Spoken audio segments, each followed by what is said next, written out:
wabarakatuh.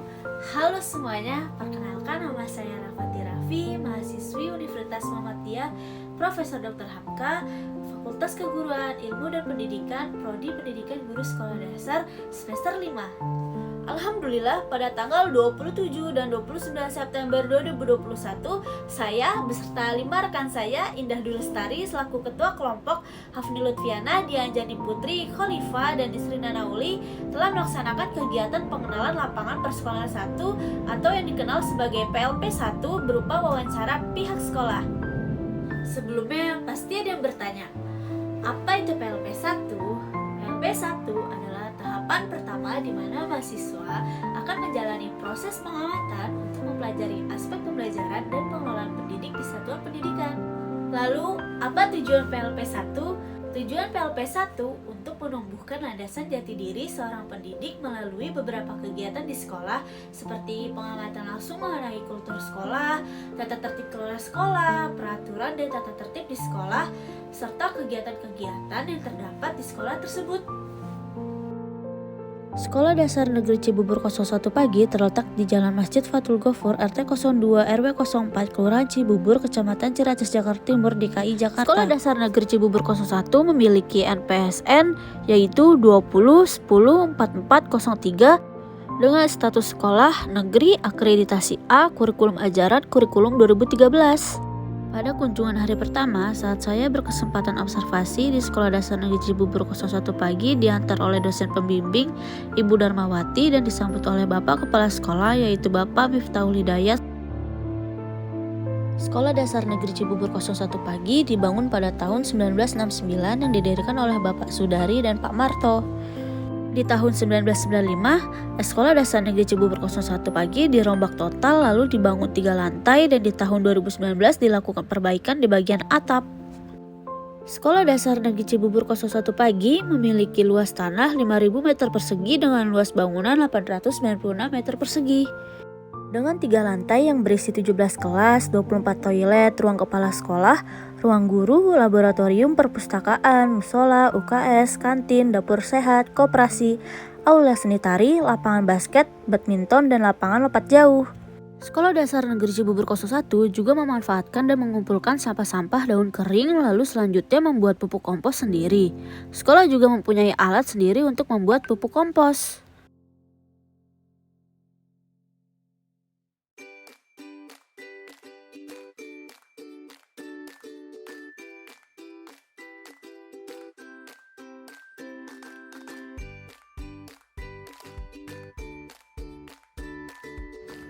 Pada kali ini kami berkesempatan mewawancarai 2 narasumber yaitu Bapak Mariana, Sarjana Pendidikan selaku Wakil Kepala Sekolah, Sekolah Dasar Negeri Cibubur 01 dan Ibu Niken Hazarin Rubianto, Sarjana Pendidikan selaku Guru Pamong Sekolah Dasar Cibubur 01.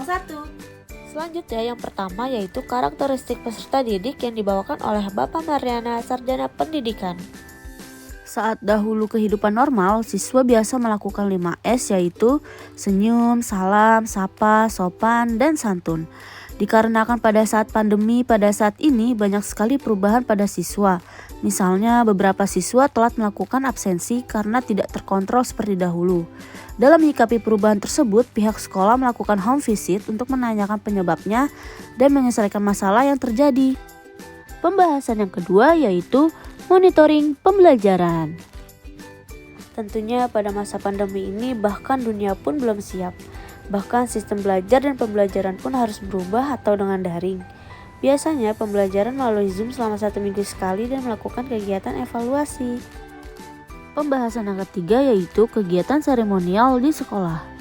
Bahkan hingga acara perpisahan kelas 6 pun dilakukan melalui Zoom. Hanya 1 orang perwakilan tiap kelas dengan teknik menyerahkan dasi dan topi kepada guru. Yang keempat, kegiatan rutin ekstrakurikuler. Saat sebelum adanya pandemi, ekstrakurikuler di Sekolah Dasar Negeri Cibubur 01 sangat aktif dan banyak meraih prestasi. Salah satunya yang menonjol yaitu pencaksilat, seni tari, sepak bola. Namun setelah pandemi, ekstrakurikuler hanya silat saja. Itu juga hanya untuk lomba dan hanya beberapa siswa yang ikut lomba untuk latihan di rumah. Yang terakhir yaitu kegiatan positif keagamaan di sekolah. Untuk pembiasan kegiatan agama sebelum pandemi yaitu sholat zuhur bersama untuk kelas 4, 5, 6, lalu Jumat pagi untuk anak-anak bimroh. Semua siswa harus hadir sebelum memasuki jam pembelajaran. Kegiatan dilakukan di lapangan dengan duduk bersama, berzikir bersama, setelah itu memberikan materi dan terakhir memberikan motivasi. Selanjutnya pembahasan tentang kegiatan pembelajaran secara daring atau luring di saat pandemi COVID-19 oleh Ibu Niken Hazarin Rubianto, Sarjana Pendidikan. Di masa pandemi seperti ini, belajar dan pembelajaran mulai dalam jaringan atau daring. Kami melakukan KBM ini semaksimal mungkin dan tentunya guru pun harus banyak belajar. Pada masa pandemi ini, kami menggunakan platform pembelajaran agar siswa merasa senang, tidak bosan, dan juga tidak merasa terbebani terutama masalah kuota internet. Kami juga mengkomunikasikan masalah ini dengan orang tua siswa agar tidak memberatkan satu sama lain. Biasanya tiap kelas melakukan tatap muka secara daring seminggu 2 kali. Sisanya dapat kami berikan materi dan tugas. Banyak sekali platform yang kami gunakan seperti Zoom, Google Meet, WhatsApp Group, Google Classroom, Google Form, Quizzes, dan YouTube. Hal ini dilakukan agar siswa tidak merasa bosan dan belajar dengan senang.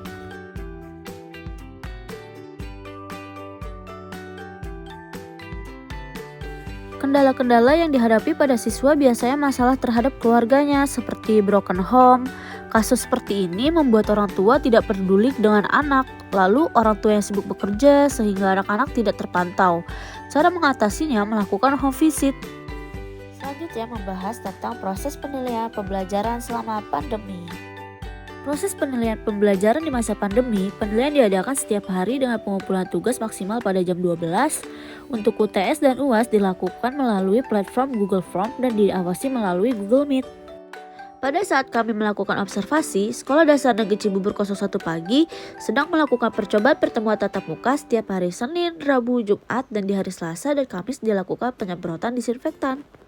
Saat tatap muka, orang tua siswa hanya diizinkan mengantar hingga gerbang sekolah. Lalu sebelum memasuki area kelas dan sekolah, saat siswa tiba langsung melakukan pengecekan suhu, lalu selanjutnya mencuci tangan terlebih dahulu. Sekolah terlebih dahulu sudah mengatur jarak duduk pada siswa. Jadi saat belajar pun tetap dilakukan social distancing atau jaga jarak.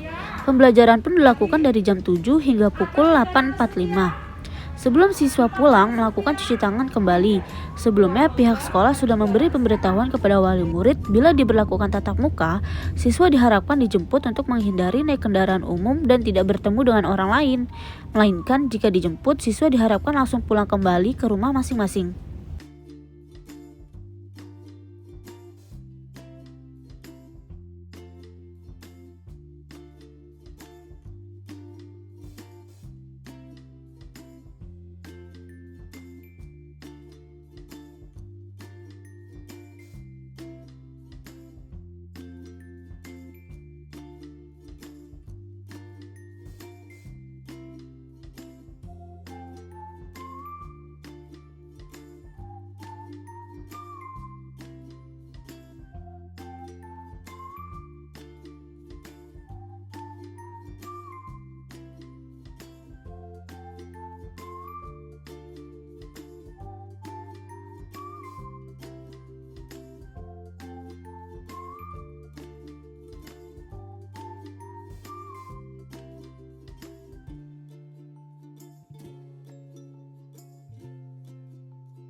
Kesimpulan yang saya dapat setelah mengikuti PLP 1 ini, alhamdulillah saya mendapatkan ilmu, pengetahuan, dan pengalaman baru yang belum pernah saya tahu.